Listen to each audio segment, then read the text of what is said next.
as we have discussed about that how the discovery of electron was done by J.J. Thomson. For that, he used a gas discharge tube. Now, once he has seen that he filled the gas at very low pressure, very low pressure, and then subjected to it the high current of nearly 20,000 volt. On passing the current, what happened? The cathode terminal of the electric discharge began to glow. Right? So this was that how J.J. Thomson was able to discover the presence of electron in an atom. Now, what led to the discovery of proton? Then there was a scientist. His name was E. Goldstein. He also performed the same experiment. What was that? He brought an glass electric gas discharge tube having the cathode and anode, connecting it to the high potential difference of nearly 20,000 volt, right? Where the J.J. Thomson has left the experiment was that J.J. Thomson, what was the experiment of J.J. Thomson? He filled the gas in the electric gas discharge tube at very low pressure. This is the vacuum pump through which the gases can be moved out, and this is the inlet, right? A little bit here. So where the J.J. Thomson has left his experiment, what E. Goldstein started the experiment from that point only. That is, this J.J. Thomson has filled the gas discharge tube with the gas, but at very low pressure. Then he subjected it to the high voltage. Once the current of nearly 20,000 volt was passed, the cathode terminal, from the cathode terminal, the glow begins come out, which move towards the anode terminal of the gas discharge tube. So these were J.J. Thomson named these rays as cathode rays. Okay. Then once J.J. Thomson discovered that cathode rays and nature of the cathode rays and all about, then J.J. Thomson stopped the this experiment. But E. Goldstein carried this experiment with a little bit change. At cathode, what was there? He was having a perforated plate. Instead of having a proper plate, proper cathode plate, there was the perforated cathode plate, means which were having some holes. Okay. First, he has performed the same experiment, that is filled the electric gas discharge tube with the gas, and then what he has done, he has subjected it to the current of nearly 20,000 volt. First, what he saw was the glow coming out from the cathode terminal, which he understood was the cathode rays. But once the cathode terminal, you can say, once the glow from the cathode terminal was absent, once the glow from the cathode terminal became over, then what happened? There was a glow which was now coming out from the anode terminal. There was the glow which was coming from the anode terminal, and E. Goldstein named these rays as canal rays. E. Goldstein named these rays as canal rays, right? and he subjected it to the electric field test. Just to find out the nature of these canal rays, he subjected it to the electrical field test in which the glow which was given from the anode terminal, it was actually he subjected it to the positive and negative. Then this glow began to move towards the negative terminal. Okay, the glow bent towards the negative terminal where from the negative was applied. Right. So from this he could conclude that the canal rays is made up of positively charged particle which he named as protons. Okay. So the charged particle, the charge of these proton must be positive. Right. So this was all about the experiment of E. Goldstein, how the protons were discovered. Right. Now, as I've told you that electrons are represented by E, proton P, and the neutron N. O. Now, these are the particles and these are the symbols which we use for electron, proton, and neutron. Now, what is the charge? The charge present on electron is -1 unit, proton it is +1 unit, and on neutron that is nil. There is no charge at all. There is no charge at all. Here I would like to discuss about that.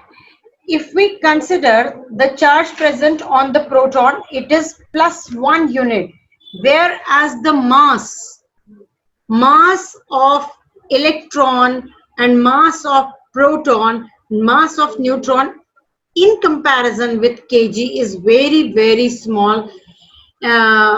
In kg units, the mass of electron is 9.109 into 10 raised power minus 31 kg. It means very, very, very negligible. So now J.J. Thomson has already proposed the model of that how the electrons and the protons are arranged, and he proposed the structure of the atom by comparing the structure of atom with that of the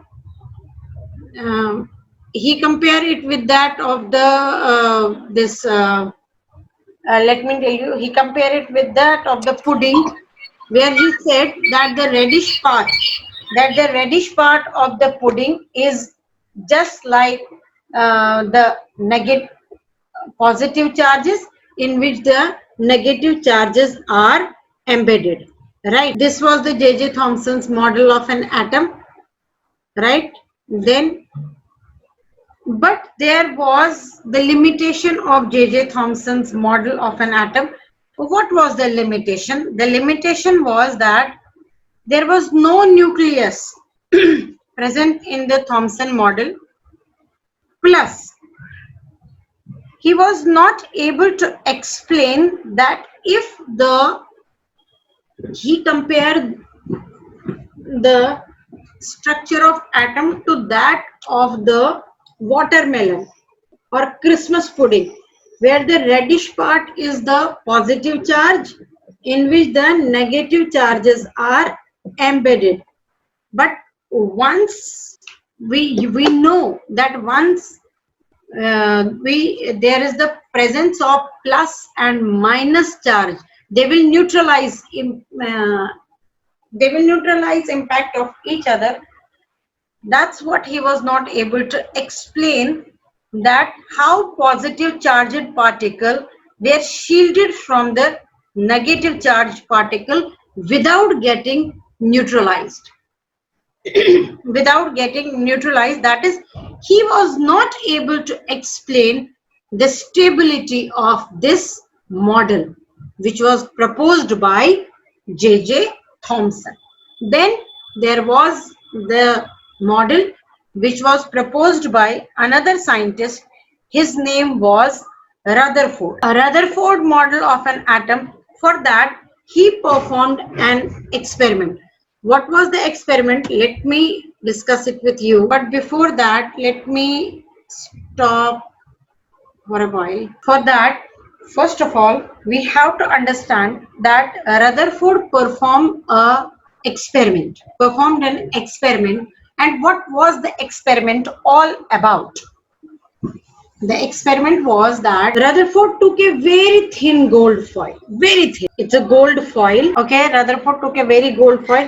Let me tell you, you must have seen the aluminum foil in your home. It's very, very thick. But the foil which was taken by Rutherford, it was very, very thin gold foil. It was just 0.00006 centimeter thick. The thickness of this gold foil which was taken by Rutherford is 0.0006 centimeter. That much thick gold foil was it. That means it was really very, very thin gold foil which was taken by Rutherford to carry out the alpha scattering experiment. Okay, he took this thin sheet of gold foil where he bombarded it with the alpha particle. Right? He bombarded it with the alpha particle.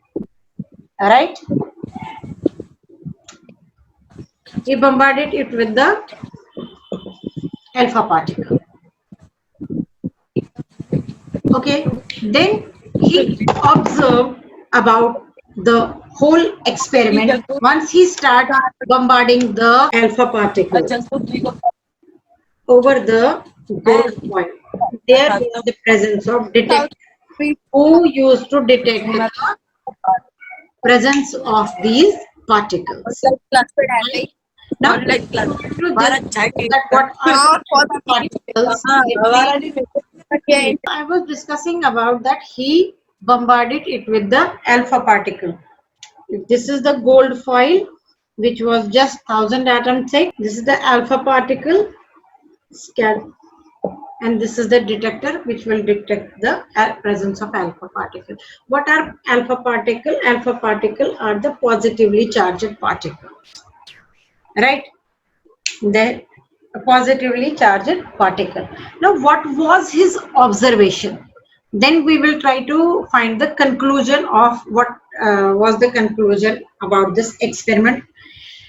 He observed that once he bombarded the gold foil with alpha particle, that is the positively charged particles, he bombarded with the alpha particle. What happened on bombarding it with the alpha particle? He observed that most of the alpha particle were able to pass through the gold foil. Most of the alpha particle, whatever particle he has bombarded it on the gold foil, most of the alpha particle were able to pass through the foil in the straight line.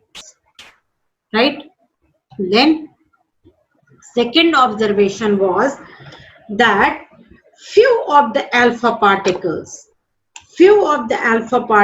were bent through the small angles. Few of the alpha particles were slightly bent through the small angles, and only one out of 12,000 alpha particles, only one particle was as such which was not able to pass through the gold. I will once again draw it. What was his observation? His observation was most of the alpha particles were able to pass through the gold foil, but some or few of the alpha particle were deviated from their original path through the small angles.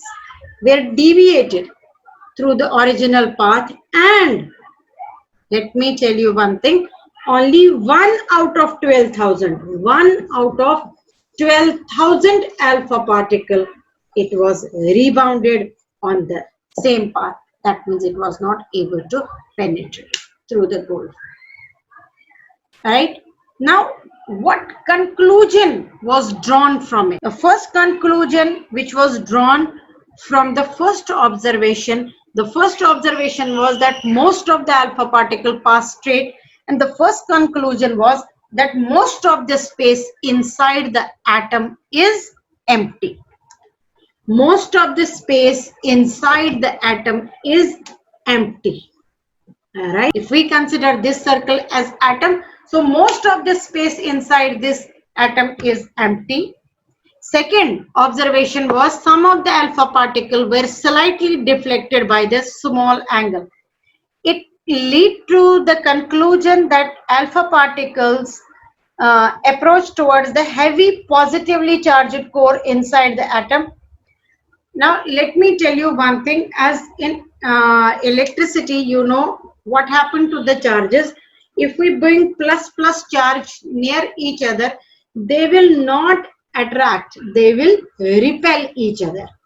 They will move away from each other. Like if you bring the south pole and south pole of the magnet near to each other, what they will tend to do? They will tend to repel it. Instead of attracting, they will tend to repel. In the same manner, if you bring positive charges, instead of attracting, they will repel.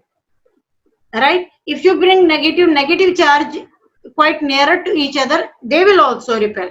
But if you will bring opposite charges near to each other, they will attract, like positive.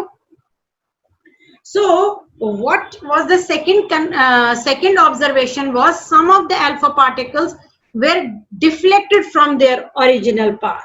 They were deviated from their path. Deviation can be possible only because of the presence of the same charge. Because as we know that alpha particles are positively charged, and deviation can only be because of the presence of positive charge. This led to the conclusion that somewhere within the center of the atom there is the presence of positive charge. So first observation led to the conclusion that most of the space inside the atom is empty, whereas second observation led to the conclusion that there is somehow positive charge present within the nucleus, which is deviating the atoms from their path. But it must be very small, because very few deviate. Third observation was 1 out of 12,000 alpha particle was rebounded. That means it was rebounded, means it was not able to penetrate through the atom. It came back to the alpha particle scatter. So what led to this? This observation led to the conclusion. It led to the conclusion that somewhere in the center of the atom there is positively charged, you can say positively charged, which is dense and hard to penetrate, which is dense and it is hard for alpha particle to penetrate through that centrally located nucleus. All right, okay. So the observation led to the discovery of this. The observation led to the discoveries of the conclusion that most of the space inside the atom is empty. Second, atom has small nucleus having positive charge, because of which the alpha particle got deviated. And third, the size of the nucleus is very small, and it is hard for the alpha particle to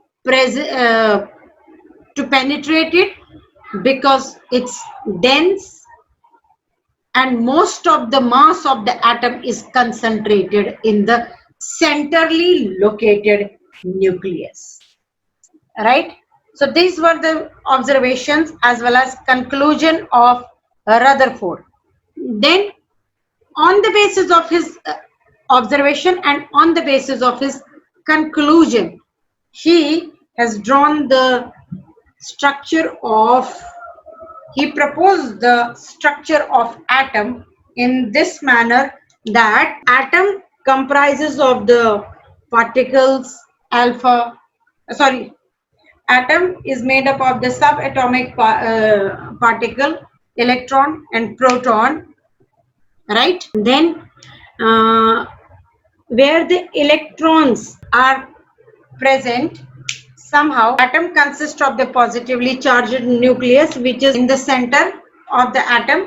Okay, then electron revolves around the nucleus because maximum amount of atom is free, maximum space inside an atom is empty.